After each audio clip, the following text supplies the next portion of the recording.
In the wake of Brian Flores' lawsuit detailing paid tanking allegations from the Miami Dolphins owner Steve Ross, former Cleveland Browns head coach and current Grambling State head coach Hue Jackson came forth with his own experiences with the Browns. We sat down with him at Radio Row to discuss exactly what happened surrounding the allegations. You have been in the spotlight recently surrounding a lot of things, but in your opinion, what is the hardest part of being a head coach in the NFL? First of all, thank you for having me here today, and obviously I'm excited about being at Grambling State University because I think we're on the cusp of doing some great things. But the question about being a head coach in the National Football League, there's a lot of different hats that coach has to wear. There's a lot of responsibility that comes with that, a lot of stress, a lot of sleepless nights, but if you have a great staff and if you have veteran players who understand what it takes to win, you can get the job done. Switching gears now to your tweet that you had set out with the $750,000 benchmarks that the Browns had offered you.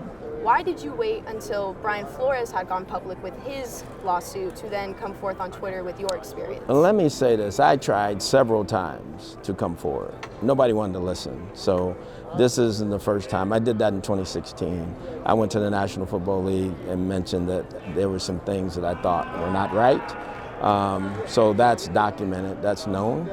And I just thought it was really also important to come out and support Brian. I think it takes a lot of bravery to do what he did.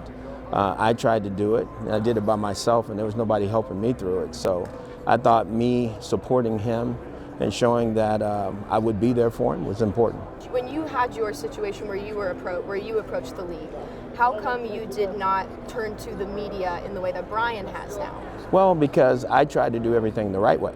You know, I tried to do it through what I thought was the league's procedures to find out how they could assist me in dealing with what I was dealing with, and it didn't turn out that way. So when Brian Flores' lawsuit came out, were you surprised by the allegations, both the tanking and the racial coaching disparities? I'm not surprised by anything, you know, that he brought out. I think people have to understand, we as coaches, we don't just say things the same. You know, what good does that do us? I mean, we normally get ridiculed and buried through the media. And I don't think people really think about it that way, but we don't just fabricate things or say things just for our health or for clicks or any of that. We say it because we've experienced it and we've had to deal with it. In your time with the Browns, did you feel supported or undermined by your management? Well, obviously I felt undermined. I did not feel supported. But at the same time, you know, I think all those things are going to show themselves as we continue to move forward. With the obviously pointing out how there are many black coaches who are passed up for head coaching opportunities, sort of funneled into the assistant roles. You left the Browns and then you went to Cincinnati.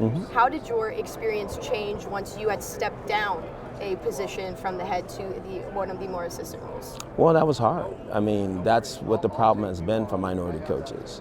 When they are head coaches, it's like, where do you go after it doesn't work out? I mean, normally coaches flow down. You know, there's normally a process. You go from head coach maybe to a coordinator to a position coach. For most minority coaches, you don't get another opportunity to coach. Maybe 2 or 3 years down the road, somebody gives you another opportunity, and I think that's unfair. I think a lot of guys have worked to build their careers in this league and given a lot of blood, sweat, and tears to the league, and for whatever reason, it just hasn't happened that way for us minority coaches. You had said in a previous interview that when the Browns had approached you with this benchmark system, it was obviously different than the situation that Brian Flores was approached with, was straight up, I'll pay you to lose.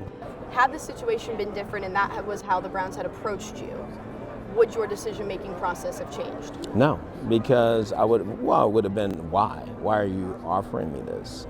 That's what I felt I would have said. And to me, we as coaches, we're there to do a job. We're there to win football games. There's nothing in our contract that says losing. So that would have been a real red flag, you know, more so than even the 4-year plan was. But at the same time, you do everything you can to fix things where you are, the best you can, till you realize you can't, and then you move on. Last question, just kind of looking forward. This is just, currently, it is yourself and Brian Flores. Assuming that this is not only the 2 isolated incidents, how do you see the league changing in the wake of this public lawsuit?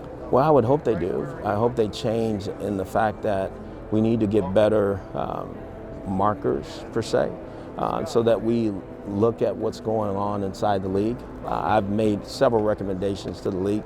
I felt that Roger needed to be more involved with the minority coaches, because I think they're carrying the weight of not just themselves, but also the other minority coaches that will come behind them. So they needed to have a voice to be able to talk to him about the things that they're dealing with and the things that they may be dealing with at work. And so I've made several recommendations to the league.